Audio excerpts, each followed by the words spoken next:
সরকারি কর্মচারী ও পেনশনভোগীদের ডিএ দেওয়া হবে বলছেন আজকে অমিত শাহ। সংকল্পপত্রে ৪৫ দিনের মধ্যেই সপ্তম বেতন কমিশন চালু করা হবে। সংকল্পপত্র প্রকাশ করে আর কি বলেছেন অমিত শাহ এবং পাল্টা অভিষেক বন্দ্যোপাধ্যায় কি বললেন দেখুন। सभी सरकारी कर्मचारियों व पेंशन भोगियों के लिए डीए सुनिश्चित किया जाएगा और 45 दिन के अंदर ही 7वें वेतन आयोग को लागू कर सभी कर्मचारियों का सम्मान करने का काम नई बनने वाली भारतीय जनता पार्टी की सरकार करेगी। তিনি বাংলার বাজেট পড়েনি। 1946 সালে যখন প্রথম পে কমিশন বাস্তবায়িত করা হয়েছিল বাংলায়, তখন তার নাম হয়েছিল পে কমিটি। সেভাবে দেখতে গেলে 7 পে কমিশনই বাংলায় বাস্তবায়িত হয়েছে, কিন্তু অ্যাকচুয়াল যে ফার্স্ট পে কমিশন সেটাকে আমরা বলতাম ফার্স্ট পে কমিটি। কমিশনের জায়গায় কমিটি কথাটা ব্যবহার হতো, আর সেটা হয়েছিল 1959 সালে। আর এই বাজেটে 5 ফেব্রুয়ারি যে বাজেট বিধানসভায় পরিবেশন করা হয়েছে সেখানে 7 পে কমিশনের কথা স্পষ্টত লেখা রয়েছে। কিন্তু তো জানেনই না, আমাদের সরকার সে ঘোষণা অলরেডি করে দিয়েছে।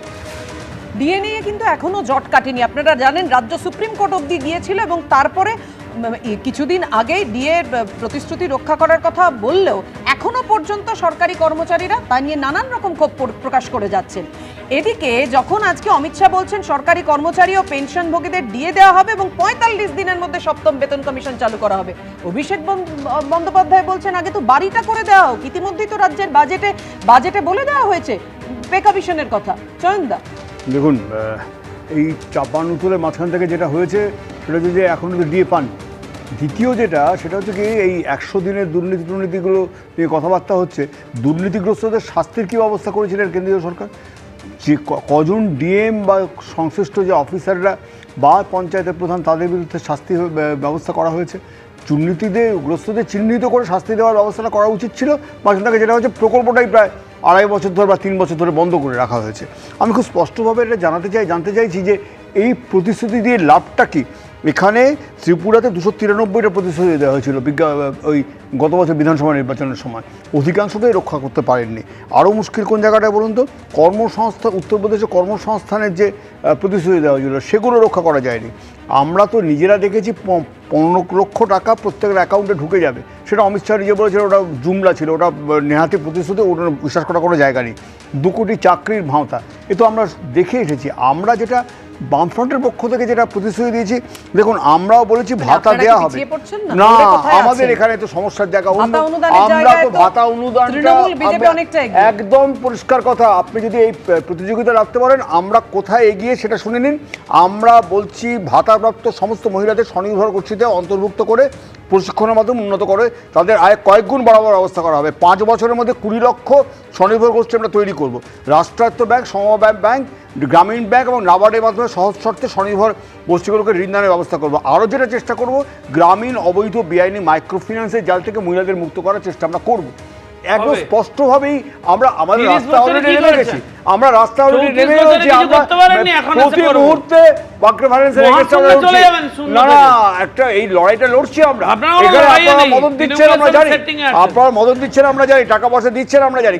পরিষ্কার কথা, আমরা খুব স্পষ্টভাবে বলছি যে এখানে আমরা ওই রকম, এরা যেমন বলছেন যে মহিলাদের জন্য সড়ক সুরক্ষা বাহিনী তৈরি হবে, আমরা বলছি সুরক্ষা বাহিনী, যেটা অভয়া বাহিনী বলছি আমরা, সেটা স্বশাসিত অভয়া বাহিনী তৈরি করব। এই যে আশ্বস্ত করা, ভাতা অনুদান দেয়া, সবটাই ভোটের আগে, শুধুই ভোটের আগে ভরসা, ভোটের পরে আর কিছুই নয়, শুধু ফাঁকি, যেটা মানুষ বারবার করে বলছেন, শুধুই প্রতিশ্রুতির বন্যা। একেবারে প্রতিশ্রুতির বন্যা বয়ে গেছে সমস্ত দলের। আসলে ভোট আসতে আর 12 দিন বাকি। আজকে সংকল্পপত্রে, বিজেপির সংকল্পপত্রে কি প্রতিশ্রুতি দিলেন অমিত শাহ, কি ভরসা দিলেন দেখুন। भारतीय जनता पार्टी की सरकार हर महीने 1 से 5 तारीख के अंदर 3000 रुपया हर माता के बैंक अकाउंट में ट्रांसफर करेंगे। আমরা ইলেকশনের সময় বলি না, আগে করে দিই। আর বিজেপি এখন মিথ্যে কথা বলে বেড়াচ্ছে। পশ্চিমবঙ্গে বিধানসভা ভোটের আগে সংকল্পপত্র প্রকাশ করে বড় চমক দিল বিজেপি। তাদের দাবি, সরকারে এলে মহিলাদের প্রতি মাসে ৩,০০০ টাকা করে দেওয়া হবে।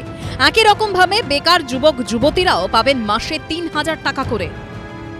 मध्यम वर्ग और लोअर मिडिल क्लास और गरीब, वो सभी में महिलाओं की हालत बहुत दयनीय हुई है।